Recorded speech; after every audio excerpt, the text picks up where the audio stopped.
She was whispering something to me. I think Daddy was a person who wanted to see a utopia. He was looking for this perfect society, and that was what his aspirations were for the country. And one of the sad things in going through his papers was he started many times. His final book was to be titled Spoilers of the Dream, you know, and I think that was how he viewed the Progressive Liberal Party, spoilers of the dream. It didn't happen, not the way he envisioned it, yes.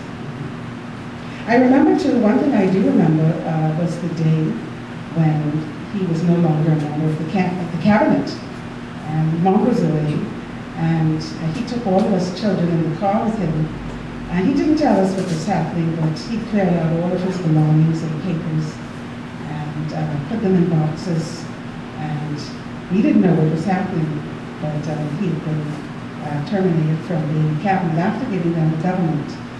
And I remember him bringing in the boxes and putting all those papers in the cabinets below. And so that was, I guess, another sad episode. But,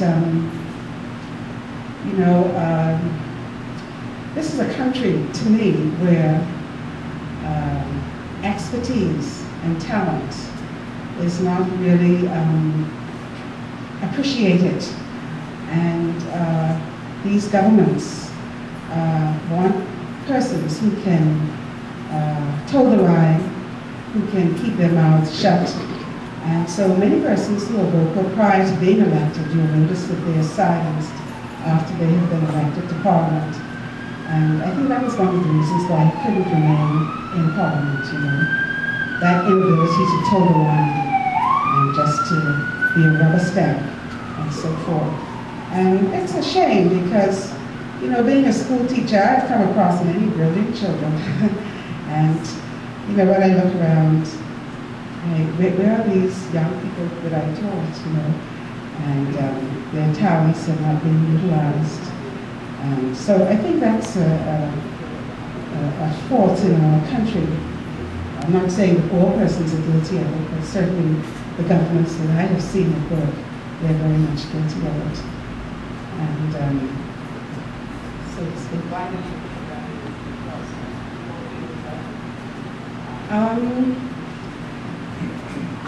Yes, they feel threatened, and I guess they want to remain in power. And you need a new set of people who are prepared, you know, I guess, to stand up and to talk and to fight back. But you know, there's a price we paid for that. You know, our life was not all roses. You know, I remember many times they tried to court cases that Dad would have. They could never be brought up, you know, and just left to starve. And I think my mother did a tremendous job of just keeping the family together, because there were many times when, I don't know, there was just no money. But we made it through, But once you oppose them, they block you. I guess we were lucky just to come out alive, because during the general strike, they threatened to blow up the house and to kill us and so forth, and every night the policemen were around the house doing searches, you know, trying to protect us. So I guess we're lucky just to come out of the door with our lives.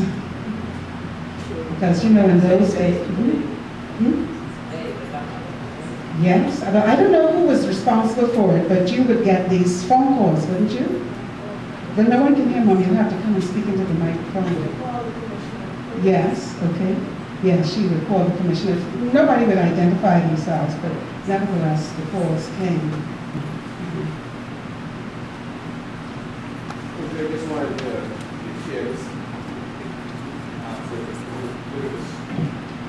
Do you want to speak into the mic? I don't know. I need the mic.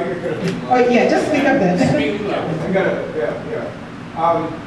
The story that our grandmother used to tell about, why do people think that Randol was born in America? I don't know where that started and where that came from. Just recently on one of the radio stations, one of the talk show hosts said that he was born in America. The fact of the matter is that his parents had moved to America. Our grandfather, we share the same grandfather, was a stonemason working in Coconut Grove. And our grandmother used to tell the story that on a Sunday they went out to church in their neighborhood. They left on his stoop, meaning the shoes didn't come to church. When they came back, they found a sack, a fruit sack on his stoop. A black man had whistled at a white woman. It came through the neighborhood in the grove, and they found him. He happened to be the only black man they found. He was shining his shoes. They took him, they lynched him, they kept his testicles. All the rest of his body was there. And our grandfather packed up everything, packed up his children.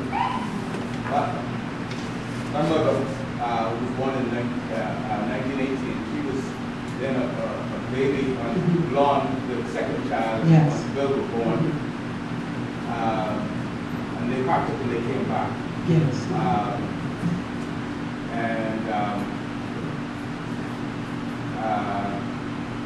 Well, I think they probably got that idea after people started saying, well, Mom was born in Africa. Yeah, so now I guess it's just fashionable to say you're not born in the country, but he was born here. I just wanted to say that if that man had been lynched, perhaps Randol might have been born in America. Yes.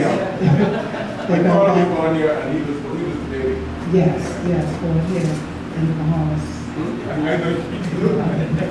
I just want to say it was very enjoyable. Some of us have to go to the cathedral for an organ recital, but well, thank you so much for coming. It was so enjoyable. It was so interesting, and your father was wonderful. I was very touched about the story about the tie at the end. Oh, the tie, yes. You know, the tie. Yes. And I think any Christian can be moved, but it's just a wonderful citizen. I really enjoyed hearing it. And thank you so much for coming out.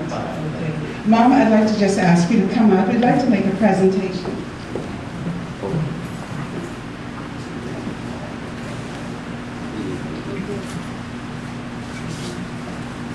Thank you, Tim. Again, you're on the stage.